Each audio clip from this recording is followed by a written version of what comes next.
അവസാനം ഒരു ചെറിയ വിട്ടുവീഴ്ചയ്ക്ക് താൻ സമ്മതിച്ചു അല്ലേ? സന്തോഷം. കണ്ടേ ആകാശം കൊടുക്കുക. മാഷേ ആ പൈസയും മേടിച്ചു. എന്റെ പണം കൈകൊണ്ട് തൊട്ടാൽ അശുദ്ധമായി എന്ന തോന്നല് വേണ്ടാഞ്ഞിട്ടാവും. ചണ്ടേ മാഷയുടെ കൊടുക്കുക. മാഷേ, ഇനി എല്ലാവരോടുമായി എനിക്കൊരു കാര്യം പറയാനുണ്ട്. കാലങ്ങളായിട്ട് ഞാൻ ഈ പഞ്ചായത്തിന്റെ പ്രസിഡന്റാണ്. അഴിമതി ഒരുപാട് ചെയ്തിട്ടുണ്ട്. കാശുണ്ടാക്കാൻ പല നക്കിത്തുരവും കാണിച്ചു. ഓരോ തവണയും ഇലക്ഷൻ ജയിക്കാൻ വേണ്ടി പലതും ചെയ്തു.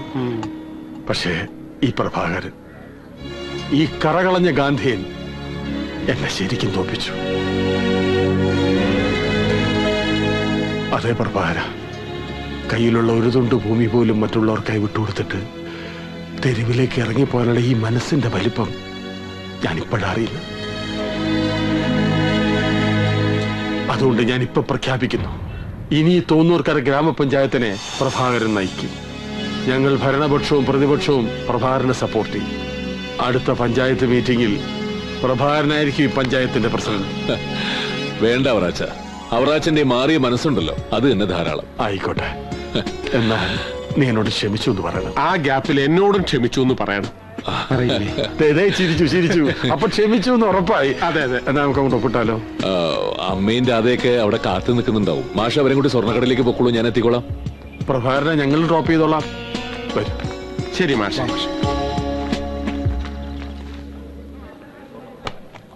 ഇതെടുത്തേ. ഇത് നന്നായിട്ടില്ലേ?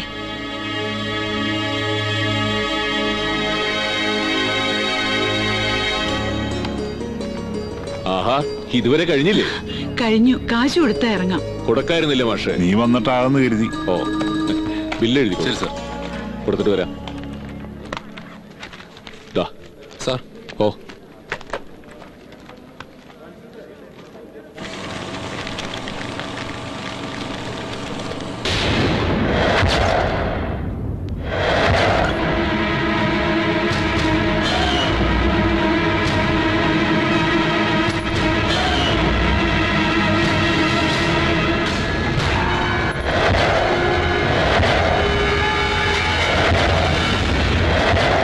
സാറവിടെ ഇരുന്നോളൂ, ചെക്ക് ചെയ്ത് വരാൻ അല്പം സമയമെടുക്കും.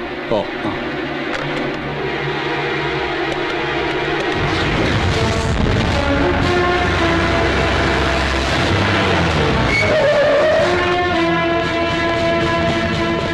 ആരാ? ആ സോഫയിലിരിക്കുന്ന ആളാ. ആ പേപ്പർ വായിക്കുന്നത്? അത് തന്നെ. ഓക്കെ.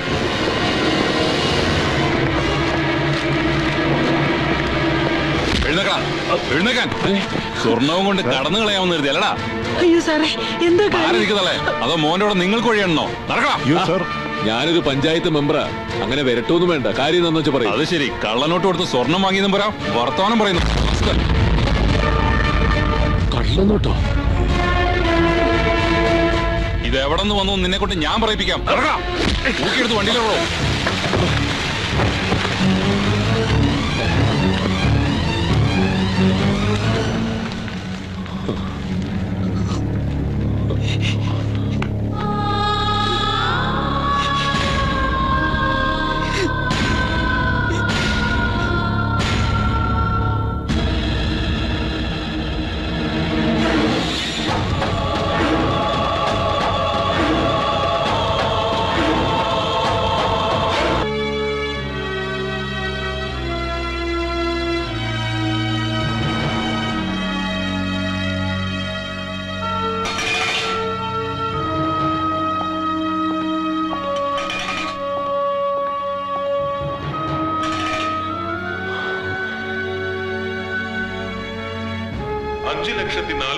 രൂപയുടെ കള്ളനോട്ടുകളുമായി നഗരത്തിലെ ഒരു ജ്വല്ലറിയിൽ വെച്ചാണ് പ്രഭാകരനെ പോലീസ് അറസ്റ്റ് ചെയ്തത്. തോന്നൂർക്കര ഗ്രാമപഞ്ചായത്തിലെ 8ാം വാർഡിൽ നിന്ന് വൻപിച്ച ഭൂരിപക്ഷത്തോടെ വിജയിച്ച പ്രഭാകരൻ സമീപകാലത്ത് കായൽ നികത്താനുള്ള പഞ്ചായത്തിന്റെ നീക്കത്തിനെതിരെ കഴുത്തറ്റ മണ്ണിലിറങ്ങി നിന്ന് നിരാഹാര സമരം നടത്തി വിജയിപ്പിച്ചിരുന്നു. കണ്ടില്ലേ, ആന പിണ്ടിയിരുന്നത് കണ്ടിട്ട് മുയല് മുക്കിയതിന്റെ ഫല. പറയാൻ പറ്റില്ല, ചില പാവം തന്നെ കള്ളനോട്ട് കൊടുത്തതാണെങ്കിലോ. ശരിയാ, ഈ സമരവും രാഷ്ട്രീയമൊക്കെ കള്ളത്തരത്തിന് നല്ല മുറയില്ലേ.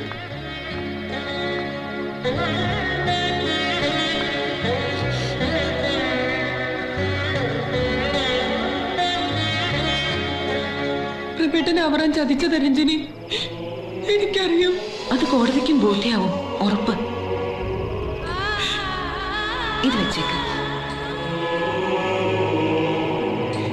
കുറച്ച് സ്വർണ്ണ നിന്റെ പ്രഭേട്ടം വിചാരിച്ച പോലെ ആയില്ലെങ്കിലും അത്ര മോശമാവാൻ പാടില്ല നാളത്തെ നിന്റെ കല്യാണം. വേണ്ട, ഇനി അങ്ങനെ ഒരു ചടങ്ങുണ്ടാവില്ല. വേണം രാധേ. ചില കാര്യങ്ങൾ ഒരു തവണ മുടങ്ങിയ പിന്നെ ഒരിക്കലും അത് സംഭവിക്കില്ല.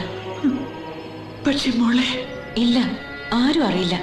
ഇങ്ങനൊരവസ്ഥയില് നാളെ തന്നെ രജിസ്റ്റർ മാരേജ് കഴിക്കാൻ സുരേഷ് തയ്യാറായില്ലേ? ആ നല്ല മനസ്സിന് മുമ്പില് ഇതൊന്നും ഒന്നുമല്ല. രാധയ്ക്ക് നല്ലതേ വരൂ.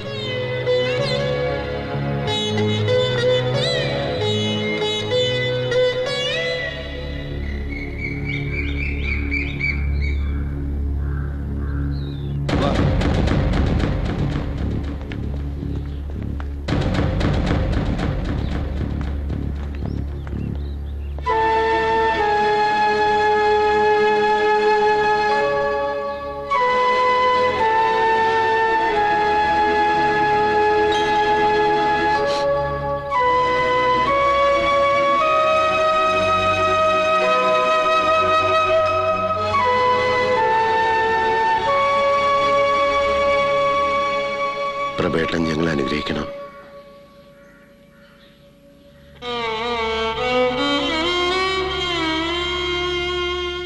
തിടുക്കായി പോയി എന്നറിയാം.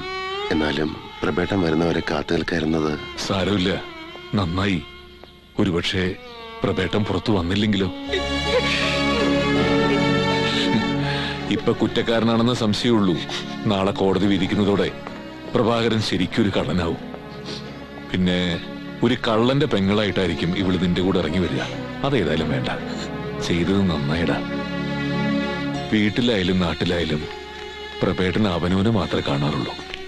അതുകൊണ്ട് മറ്റു പലതും പോലെ ഈ ഒരു ചതിയും തിരിച്ചറിയാൻ കഴിഞ്ഞില്ല, അല്ലേ മോളെ?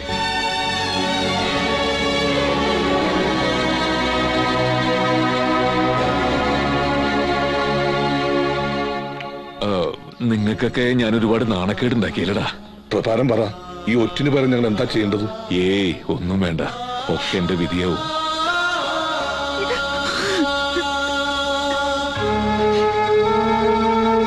എത്ര വർഷത്തേക്കാ കോടതി ശിക്ഷിക്കാന്നറിയില്ല. പക്ഷെ അത് കഴിഞ്ഞിറങ്ങുന്നത് വരെ അമ്മ അവിടെ ഒരു വെറും വേലക്കാരിയെ പോലെ കഴിയേണ്ടി വരും. അത് ഓർക്കുമ്പോഴേ ഉള്ളൂ സങ്കടം.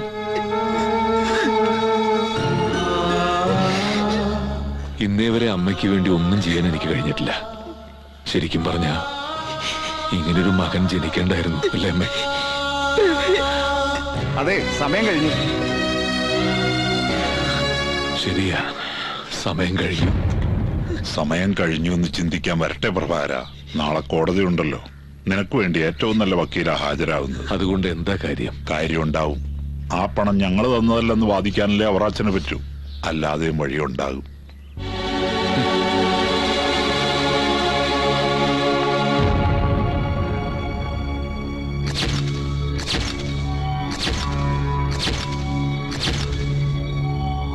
പ്രതിഭാഗം വക്കീലിന് എന്താണ് ബോധിപ്പിക്കാനുള്ളത്?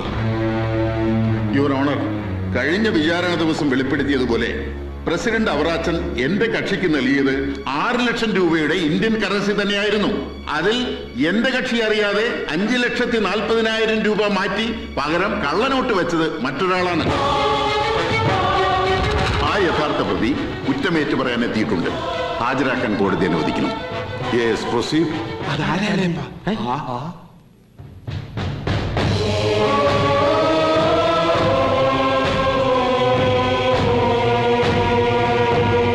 പേര് ബാലഗംഗാധരൻ.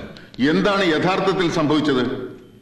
6 ലക്ഷം രൂപ എന്റെ കയ്യിൽ തന്നിട്ട് സ്വർണ്ണക്കടയിലേക്ക് പോയിക്കൊള്ളാൻ പ്രഭാകരൻ പറഞ്ഞു. സ്വർണ്ണക്കടയിൽ എത്തുന്നതിന് മുമ്പ് യഥാർത്ഥ പണം മാറ്റി കള്ളനോട്ട് വെച്ചത് ഞാനാണ്. അല്ല, അല്ല സാർ, ഇതല്ല ശരി എന്ന് പ്രഭാകരനടക്കം മറ്റു പലരും വിശ്വസിക്കുന്നു. യുവർ ഓണർ, ദീർഘകാലം അധ്യാപകനായിരുന്ന സമൂഹത്തിൽ മാന്യനായ ഈ പ്രതി സഹിക്കാനാവാത്ത കുറ്റബോധം കൊണ്ടാണ് കുറ്റമേറ്റു പറയുന്നതെന്ന് സത്യവാങ്മൂലത്തിൽ സമ്മതിച്ചിട്ടുള്ളതാണ്. പ്രഭാകരന് പകരം ഇലക്ഷനിൽ മത്സരിക്കേണ്ടിയിരുന്നത് ഈ നിൽക്കുന്ന ഗംഗാധര മാഷായിരുന്നു. അത് സാധിക്കാത്തതിലുള്ള പകയാണ് ഇത് ചെയ്യാൻ പ്രതിയെ പ്രേരിപ്പിച്ചിട്ടുള്ളതെന്ന് പ്രതി വ്യക്തമാക്കിയിട്ടുണ്ട്.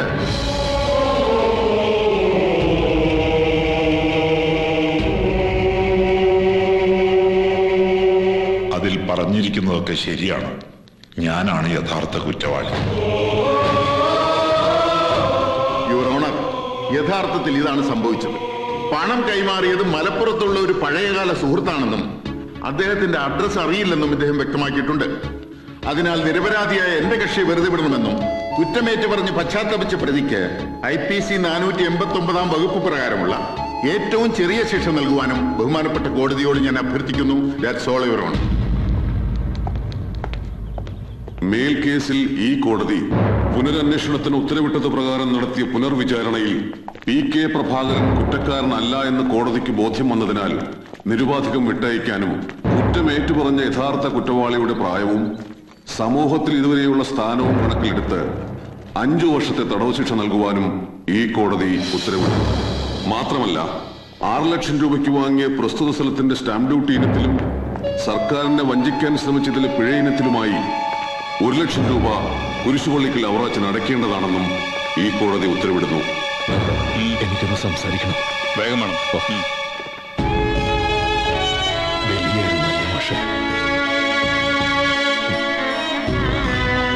സമ്മതിക്കില്ല മാഷെ. എനിക്ക് വേണ്ടി ഇങ്ങനെ ഒരു കാര്യം മാഷെ ഏറ്റെടുക്കണ്ട. വേണം പ്രഭാര. നിനക്ക് വേണ്ടി മാത്രമല്ല, തോന്നൂർക്കരയ്ക്ക് വേണ്ടി ഞാനിത് ചെയ്യണം. പ്രഭേ, ഗംഗാരമാഷ്ക്ക് ആരുമില്ല.